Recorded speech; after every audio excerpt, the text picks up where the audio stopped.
From AccuWeather.com, this is AccuWeather Daily, a brief host-read article. It's weather news in a nutshell. AccuWeather meteorologists are warning that parts of the country will contend with slowed travel from rain, thunderstorms, and fog into the end of the week. Much of the eastern part of the country will be in the weather express lane, free of wet or wintry conditions into the end of the week. A quick-hitting storm that moved through the northeast the first part of this week brought a dusting of snow from Boston to Baltimore, with sleet reported in D.C. Accumulations of an inch or two were reported in the far northwestern suburbs of New York City. And in Central Park, there was 1 inch of snow on the ground, marking the first time since 2009 that NYC has had an official white Christmas.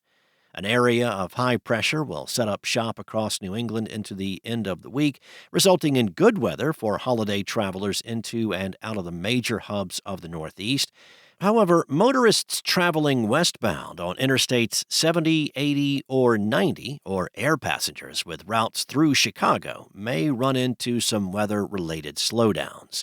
Icy spots may develop where temperatures hover around freezing and fog becomes dense, with untreated bridges and overpasses being particularly prone to becoming slippery. These hazards will be generally limited to areas south of I-90, but can expand northward into the upper Great Lakes.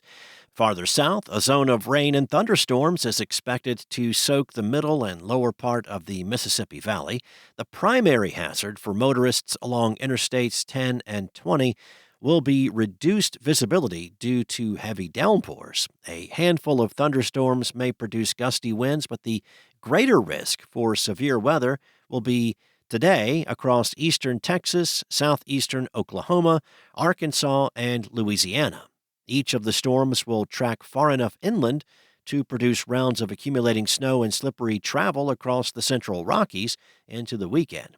Now, motorists are encouraged to use the free AccuWeather app to monitor the forecast at various points along their journey, especially if the route includes significant elevation changes.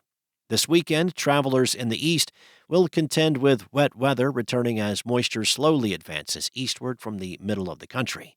Mild air building into the region later this week should limit wintry precipitation to upstate New York and New England, though there can be a brief period of freezing rain Friday night into the early morning hours of Saturday across parts of northeastern Pennsylvania, northwestern New Jersey, and into neighboring parts of New York State. That's all for now. You can find more stories and regional forecasts at AccuWeather.com. And for your local forecast at your fingertips, download the AccuWeather app. Enjoy the rest of your day, and I'll be back tomorrow with more from AccuWeather.